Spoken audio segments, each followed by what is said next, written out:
We were broken. And in our brokenness, though lost and desolate, we were not thrown away. Instead, we were gathered up, intentionally collected,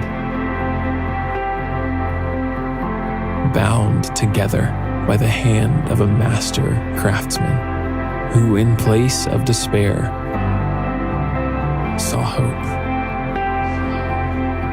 and joined our broken pieces back together so that in our brokenness, in our restoration, there would be beauty.